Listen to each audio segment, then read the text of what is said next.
Hello everyone, my name is Azkaban. और दोस्तों, आज की वीडियो थोड़ी डिफरेंट होने वाली है क्योंकि इसमें हम नेटफ्लिक्स पर रिसेंटली रिलीज हुई एक डॉक्यूमेंट्री की केस स्टडी के बारे में बात करने वाले हैं, जो कि एक ऐसी सच्ची घटना पर आधारित डॉक्यूमेंट्री है जिसे सुनने के बाद आपका दिल दहक जाएगा, आपके रोंगटे खड़े हो जाएंगे। तो बिना टाइम वेस्ट करे हुए let's talk about today's true crime case revolving around the Korean cyanide killer of Kerala, jolly Joseph.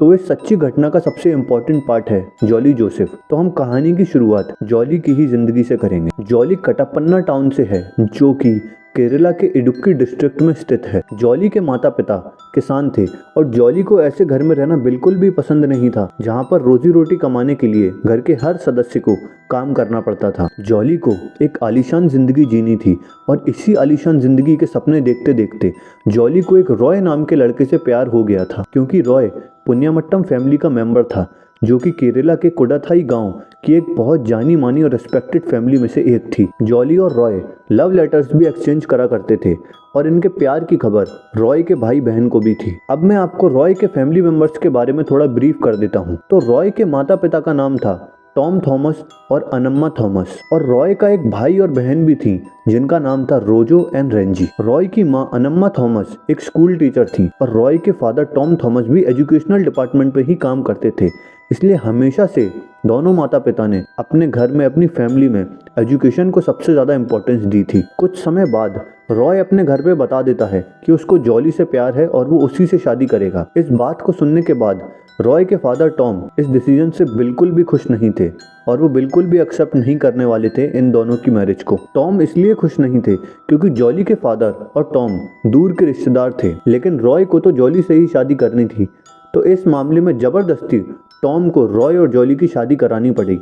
लेकिन शादी वाले दिन आउट ऑफ नोवेयर बहुत तेज बारिश होने लगी। अब कई कल्चर्स में अगर शादी वाले दिन या किसी भी अच्छे काम वाले दिन बारिश हो जाए तो उसको एक अपशगुन जैसे ट्रीट किया जाता है। अब ये बात कितनी सच और कितनी झूठ है ये तो मुझे नहीं पता, लेकिन आने वाले सालों में पुण्यमट्टम फैमिली के साथ कुछ बहुत बुरा होने वाला था जिसका उन्हें अंदाजा भी नहीं था। सो इनिशियली जॉली को रॉय के घर वालों के साथ घुलने मिलने में थोड़ा वक्त लगा, लेकिन वक्त के साथ साथ जॉली ने रॉय के सभी घर वालों के दिल में जगह बना ली थी। जॉली का कहना था कि वो M.Com ग्रेजुएट है, तो ऐसे में अनम्मा हमेशा जॉली को बोलती थी कि तुम्हें जॉब कर लेना चाहिए, क्योंकि उस टाइम पर इतनी अच्छी डिग्री लेना और जॉब ना करना was a waste of that degree and her education. लेकिन फॉर सम रीजन जॉली किसी भी टाइप की जॉब नहीं करना चाहती थी। अब कुछ समय बाद जॉली और रॉय का पहला बच्चा हुआ जिसका नाम था रेमो। तो बच्चा पैदा होने के थोड़े दिन बाद अनम्मा फिर से जॉली को बोलने लगी कि तुमको जॉब कर लेना चाहिए, रेमो का ध्यान मैं रख लूंगी। नाउ ये जॉब वाली बात एक बहस में कन्वर्ट हो गई थी और अब ये सारी बातें जॉली को चुभने लगी थी और इस जॉब से रिलेटेड अनम्मा जॉली के फादर से भी बात करने वाली थी। अब जॉली कभी भी नहीं चाहती थी कि उसकी सास यानी कि अनम्मा जॉली के फादर से उसकी डिग्री या उसकी जॉब से रिलेटेड कुछ भी बात करें, क्योंकि अगर ऐसा होता तो जॉली का झूठ पकड़ा जाता। कौन सा झूठ?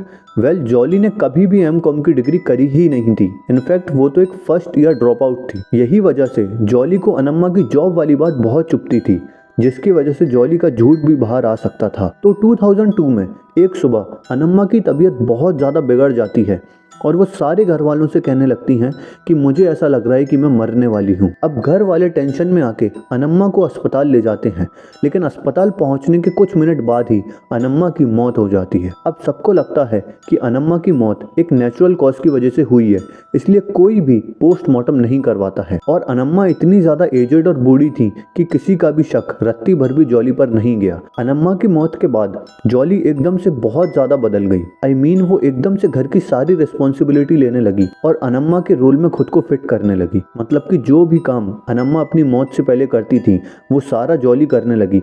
और अनम्मा काइंड ऑफ मुखिया थी पुण्यमट्टम फैमिली की, जिसका मतलब है कि जॉली भी अब मुखिया बन चुकी थी उस फैमिली की। ऐसे ही एक दिन जॉली अपनी सिस्टर इन लॉ रेंजी से कहती हैं कि अनम्मा तुम्हारे लिए कुछ गोल्ड और पैसे छोड़ के गई हैं, इसके अलावा तुम्हारा इस घर से कोई भी लेना देना नहीं है। जॉली का बर्ताव रेंजी के प्रति बहुत ही ज़्यादा बदलता और बुरा विदा होता जा रहा था। कुछ समय बाद जॉली को ये रियलाइज होता है कि अनम्मा की समाज में बहुत ही ज्यादा रिस्पेक्टफुल प्लेस थी, क्योंकि अनम्मा एक स्कूल टीचर थी। ऐसे में जॉली सेम रिस्पेक्ट पाने के लिए एक दिन आउट ऑफ नोवेयर सबसे कहने लगती है कि उसकी NIT कैलीकट में as a guest lecturer job लग चुकी है, जो कि एक टेम्परेरी जॉब है जिसकी तनख्वाह होगी 40,000 पर मंथ, और आगे जाके ये जॉब परमानेंट भी हो सकती है। अब जैसे ही सारे समाज को और नेबर्स को ये पता चला कि जॉली NIT में लेक्चरर की जॉब कर रही है, तो सबके दिलों में जॉली के लिए रिस्पेक्ट बहुत ज़्यादा बढ़ गई, क्योंकि एक तो जॉली वैसे ही अनम्मा की मौत के बाद घर का सारा काम संभाल रही थी और उसी के साथ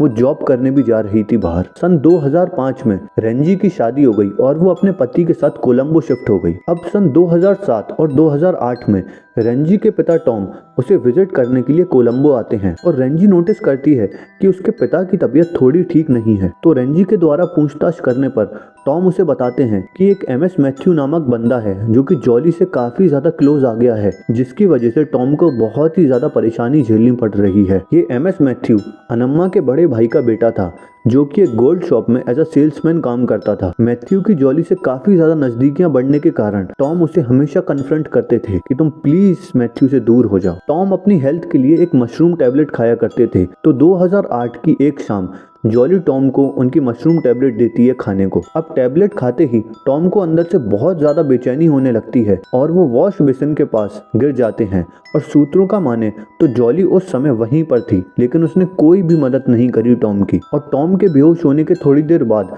जॉली बाहर जाकर सबको बताती है कि टॉम बहुत देर से बेहोश पड़े हैं, प्लीज इनको कोई अस्पताल ले जाओ। लेकिन जैसे ही टॉम को हॉस्पिटल ले जाने के लिए रेडी करते हैं, रास्ते में ही टॉम की मौत हो जाती है। अब सबको लगता है कि टॉम की इतनी ज्यादा एज थी तो उनकी डेथ हार्ट अटैक के कारण हुई होगी, इसलिए कोई भी पोस्टमार्टम नहीं होता है लाइक अनम्मा। लेकिन टॉम के फ्यूनरल के टाइम एक बात काफी ज्यादा अजीब थी कि मैथ्यू और जॉली बहुत ज्यादा बात कर रहे थे एक दूसरे से, और इस चीज को घर के सदस्य और जितने भी अन्य लोग आए थे फ्यूनरल में वो सब नोटिस कर रहे थे। खैर, इस घटना को काफी ज्यादा समय हो जाता है और थोड़े ही टाइम बाद जॉली फिर से प्रेग्नेंट होती है और वो अपने दूसरे बेबी बॉय को जन्म देती है, जिसका नाम उन लोगों ने रेनॉल्ड रखा था। कुछ समय और बीतता है और अब रॉय का बिजनेस बिल्कुल भी अच्छा नहीं चल रहा था, जिसकी वजह से घर में आर्थिक तंगी आ चुकी थी और ऐसे में घर में एक टेंशन वाला माहौल बन चुका था। और बात इतनी आगे पहुंच गई थी कि जॉली पब्लिकली सबसे बोलने लगी थी कि मुझे रॉय से तलाक लेना है। अब एक दिन रॉय एकदम से जॉली, रेंजी और रोजो के सामने अपने पिता का विल लाता है, जिसमें साफ साफ लिखा था कि मेरे मरने के बाद मेरी सारी प्रॉपर्टी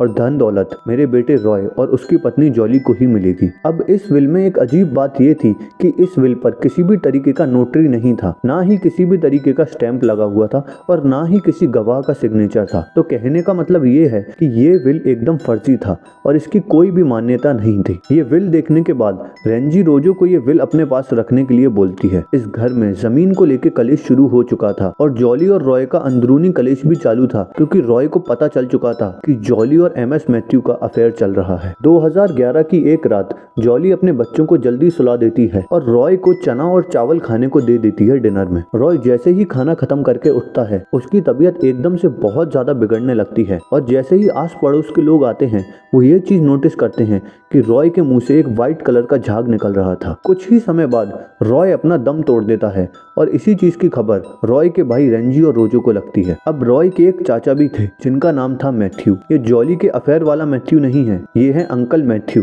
अब अंकल मैथ्यू अपनी बात पर अड़ जाते हैं कि रॉय का पोस्टमार्टम तो होके ही रहेगा, क्योंकि रॉय इतनी कम एज में कैसे मर सकता है। इसलिए रॉय का पोस्टमार्टम किया जाता है और पोस्टमार्टम के रिजल्ट काफी ज्यादा शॉकिंग थे। पोस्टमार्टम रिपोर्ट में ये सामने आया कि रॉय की मौत साइनाइड पॉइजनिंग से हुई है। अब रॉय की रिपोर्ट देखने के बाद सबका शक इनडायरेक्टली जॉली पर जाता है, लेकिन जॉली इस चीज के लिए भी बहुत पहले से प्रिपेयर थी। तो जॉली ने सबको ये बोला कि रॉय को काफी टाइम से बिजनेस में लाखों का लॉस हो चुका था, तो इसी टेंशन और कर्जे की वजह से रॉय ने खुद को मार दिया। और जॉली के इस स्टेटमेंट को सबने एक्सेप्ट कर लिया था, सबने मान लिया था, लेकिन रोजो और रेंजी को कुछ गड़बड़ लग रही थी, क्योंकि रॉय की मौत के बहुत दिन बाद तक भी कोई भी इंसान अपना कर्ज मांगने नहीं आया था। अब इस पॉइंट पे मैं आपको साइनाइड के बारे में थोड़ा ब्रीफ कर देता हूँ। साइनाइड एक बहुत ही ज्यादा डेडली केमिकल है जिससे कोई भी इंसान तुरंत मारा जा सकता है, लेकिन साइनाइड नॉर्मल लोगों के लिए अवेलेबल ही नहीं है मार्केट में और कोई भी इसे जाके परचेज नहीं कर सकता है। साइनाइड सिर्फ और सिर्फ सुनार की दुकानों पे यूज होता है, अपने सोने की, अपने गोल्ड की चमक बढ़ाने के लिए। इस लाइन को आप याद रखना क्योंकि ये वीडियो में आगे जाके कनेक्ट होने वाली है। 2012 में जॉली ने फिर से घर और जायदाद को अपने नाम कराने का प्रोसेस स्टार्ट किया और इस बार उसके पास नोटराइज्ड डॉक्यूमेंट्स भी थे। हालांकि वो सारे डॉक्यूमेंट्स फर्जी थे, लेकिन रोजो और रेंजी ने पुरानी फर्जी विल और लीगल हेल्प की मदद से जॉली को रोक दिया, जिसका मतलब है कि घर और जायदाद जॉली के नाम फिर से नहीं हो पाई। इस पॉइंट पर आके अंकल मैथ्यू का शक जॉली पर बहुत ज्यादा बढ़ता जा रहा था और उनको ये बात भी पता चल चुकी थी कि जॉली का वो दूसरे वाले एमएस मैथ्यू के संग अफेयर चल रहा है। इसी वजह से अंकल मैथ्यू जॉली को बहुत ज्यादा कन्फ्रंट करने लगे थे। अब आगे आप लोग खुद ही समझदार हैं, आप लोगों को खुद ही पता है जो आप लोग सोच रहे हो वही होने वाला है। जी हाँ, 2014 की एक शाम अंकल मैथ्यू की भी सिमिलर हालातों में मौत हो जाती है और हमेशा की तरह अंकल मैथ्यू का भी कोई पोस्टमार्टम नहीं किया जाता है और इसी वजह से इनडायरेक्टली या डायरेक्टली किसी का भी शक जॉली पर नहीं जाता है। अब अंकल मैथ्यू को मरे हुए काफी ज्यादा वक्त हो चुका था और जॉली को अपने फ्यूचर की बहुत ज्यादा चिंता होने लगी थी। अब जॉली को एक शाजू नाम का लड़का पसंद आने लगा था क्योंकि शाजू एक स्कूल टीचर था और वो काफी अच्छे पैसे कमाता था। अब प्रॉब्लम ये थी कि शाजू की शादी हो चुकी थी और उसकी बीवी का नाम सिली था और उसके 2 बच्चे भी थे जिनका नाम एबेल और एल्फाइन था। अब फर्स्ट में 2014 को शाजू के घर पर एबेल का फर्स्ट होली कम्युनियन था। अब सब लोग उस वक्त वहाँ पर मौजूद थे और एल्फाइन की आंटी उसको खाना खिलाने की बहुत कोशिश कर रही थी। तभी एकदम से एल्फाइन बहुत ज्यादा घबराने लगती है और सारे घर वाले उसको हॉस्पिटल ले जाके वेंटिलेटर पर शिफ्ट कराते हैं, लेकिन तब तक एल्फाइन की मौत हो जाती है। जी हाँ, एल्फाइन की जान भी जॉली ने ही ली थी और सैडेस्ट पार्ट ये है कि एल्फाइन सिर्फ एक 2 साल की बच्ची थी। एल्फाइन की डेथ के बाद जॉली ने सिली से अपनी दोस्ती बढ़ा ली और उसका विश्वास जीत लिया और सिली क्योंकि अपने बच्चों की डेथ की वजह से बहुत ही ज्यादा डिप्रेस्ड रहने लगी थी, तो जॉली उसे सजेस्ट करती है कि वो मशरूम टैबलेट्स ले सकती है जिससे वो मेंटली और फिजिकली फिट रहेगी। अब 2016 में जॉली, सिली और शाजू एक डेंटिस्ट के पास जाते हैं, जहां पर बाहर वेट करते करते जॉली सिली को एक मशरूम टैबलेट खाने को देती है। इसको खाकर सिली भी एल्फाइन जैसे घबराने लगती है और उसकी दोनों आंखें ऊपर हो जाती हैं और कुछ ही मिनटों में सिली की भी मौत हो जाती है। अब आप लोग सोच रहे होंगे कि ये तो एक सीधा सीधा ओपन एंड शट केस है क्योंकि जैसे ही सिली की पोस्टमार्टम रिपोर्ट आएगी जॉली पकड़ी जाएगी, लेकिन नहीं, शाजू ने सिली का पोस्टमार्टम करवाने से एकदम मना कर दिया और उसने ये बोला कि हमारे परिवार में ऐसी टाइप की कोई भी चीज नहीं कराई जाती है और सिली की मौत एक नेचुरल डेथ थी। तो अब बात ये हो चुकी थी कि शाजू भी एक सिंगल पेरेंट बन चुका था और जॉली भी एक सिंगल पेरेंट बन चुकी थी और अगले ही साल 2017 में इन दोनों ने शादी कर ली। अब जैसे ही जॉली और शाजू की शादी की खबर रेंजी को मिलती है तो उसे ये एकदम क्लियर हो जाता है कि इतने टाइम से जॉली कुछ तो गलत कर रही है। तभी रेंजी को याद आता है कि जब सिली का फ्यूनरल था तो कैसे जॉली सारा काम कर रही थी और इधर से उधर भाग रही थी और उसके चेहरे पर एक अलग सी मुस्कान थी। ये सब याद करते करते रेंजी अपने भाई रॉय की पोस्टमार्टम रिपोर्ट उठाती है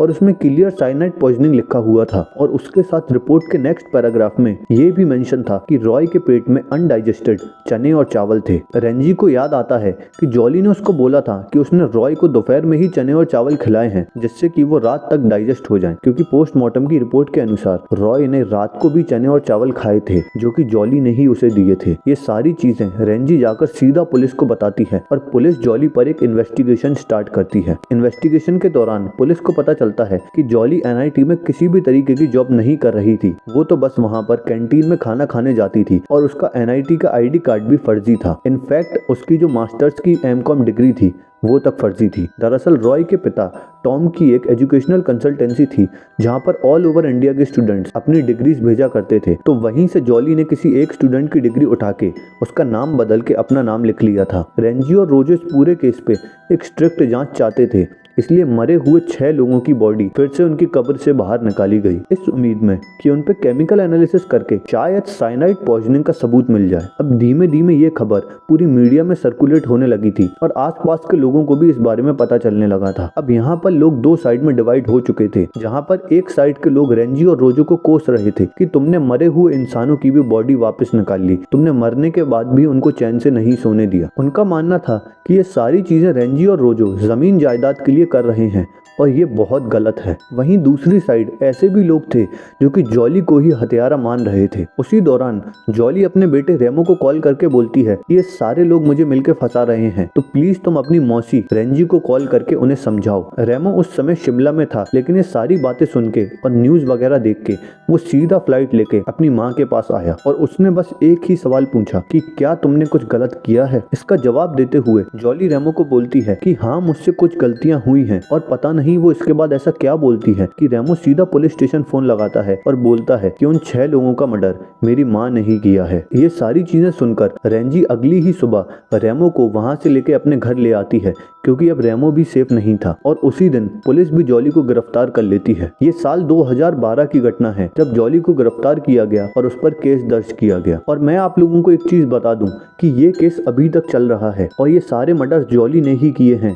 ये अभी तक प्रूव नहीं हो पाया है, लेकिन इस केस के कुछ इंपॉर्टेंट एस्पेक्ट्स भी सामने आए हैं जो कि मैं आप लोगों को बता देता हूँ। फर्स्टली, पुलिस को जॉली के घर पर एक डब्बा मिला था जिसमें बहुत सारा साइनाइड था। इनफैक्ट केमिकल एनालिसिस के बाद ये भी पता चला कि सिली की बॉडी में भी साइनाइड के पार्टिकल्स मिले थे, लेकिन बाकी 5 लोगों की बॉडी का एनालिसिस कर पाना बहुत मुश्किल था, क्योंकि उनकी बॉडी स्केलेटन बन चुकी थी और ना ही उनकी कोई पोस्टमार्टम रिपोर्ट थी। Now the most important question is that कि जॉली को आखिर साइनाइड मिला कहाँ से, क्योंकि नॉर्मल लोग तो वो परचेस कर ही नहीं सकते हैं। वेल, आप लोगों को जॉली का लवर MS मैथ्यू तो याद ही होगा, जो कि गोल्ड शॉप में एज अ सेल्समैन काम करता था। तो उसके लिए साइनाइड की जुगाड़ करना एक बहुत छोटी चीज थी। इनफैक्ट इस केस में मैथ्यू को भी हिरासत में ले लिया है, लेकिन पुलिस की पूछताछ के दौरान उसने किसी भी तरीके की कोई बात नहीं बोली। और सूत्रों की माने तो जॉली ने मैथ्यू को ये बोलकर साइनाइड लिया था कि उसके घर में रोज एक स्ट्रे डॉग आ जाता है, तो उसी स्ट्रे डॉग को मारने के लिए उसे ये साइनाइड चाहिए था। ऑल्दो कुछ लोग ये भी मानते हैं कि मैथ्यू को इन सारे मर्डर्स के बारे में पूरी खबर थी, लेकिन मैथ्यू अपना मुंह नहीं खोल रहा था। जॉली के बेटे रेमो का ख्याल अब रेंजी रखा करती थी।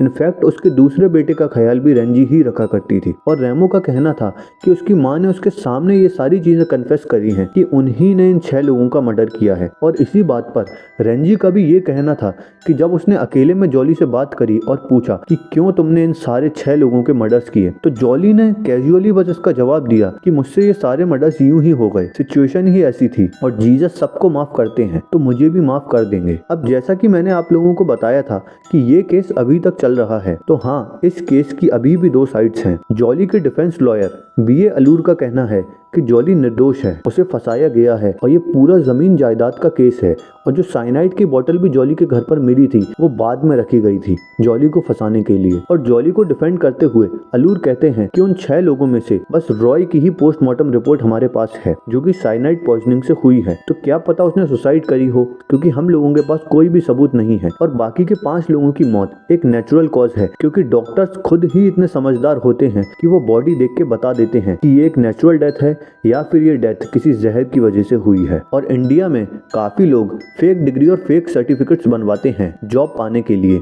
तो अगर जॉली ने भी एक फेक डिग्री बनवा ली तो उससे आप ये कैसे कह सकते हैं कि इन 6 लोगों के मर्डर भी जॉली ने ही किए हैं। और इस बात का क्या सबूत है कि जॉली ने अपने बेटे रेमो के सामने इन सारे मर्डर्स, इन सारी किलिंग्स को कन्फेस किया है, क्योंकि पुलिस कस्टडी में बोली हुई कोई भी बात का सबूत नहीं होता है, क्योंकि आप किसी भी इंसान पर दबाव डाल के उसको डरा धमका के उससे कोई भी उल्टी सीधी बात बुलवा सकते हो। और जॉली के सेकंड हस्बैंड शाजू का भी यही कहना था कि ये एक प्रॉपर्टी डिस्प्यूट केस है और जॉली को बिना बात के इन सारे मर्डर्स में फंसाया जा रहा है। ओवरऑल जॉली के डिफेंस लॉयर अलूर का ये पॉइंट है कि जब तक कोर्ट का कोई भी वर्डिक्ट या जजमेंट नहीं आता है हम जॉली को मर्डरर नहीं बोल सकते हैं। तो ऐसे में मैं आप सभी व्यूअर्स से जानना चाहता हूँ कि आपके थॉट्स क्या हैं इस केस पर। क्या आप लोगों को जॉली ही कातिल लगती है या फिर आप लोग BA अलूर की बात से सेटिस्फाइड हैं? पर मेरा टेक इस केस पर यह है कि जॉली जिस तरीके से एक्ट कर रही थी इन सारे ईयर्स में और हर इंसिडेंट के बाद जिस तरीके से वो खुशी दिखा रही थी, जो उसका बिहेवियर था वो एक साइको किलर का बिहेवियर डिपिक्ट करता है जो कि मेंटली स्टेबल नहीं होते हैं। तो अभी तक इस केस का कोई भी वर्डिक्ट नहीं आया है because of lack of evidence, लेकिन फ्यूचर में जब भी इस केस का कोई आउटकम आएगा मैं उसको पिन कमेंट में मेंशन कर दूंगा। बट बिफोर यू गो, अगर आप लोगों को ट्रू क्राइम डॉक्यूमेंट्रीज और डार्क वेब वीडियोस देखना पसंद है तो subscribe to this channel to become prisoners of Azkaban.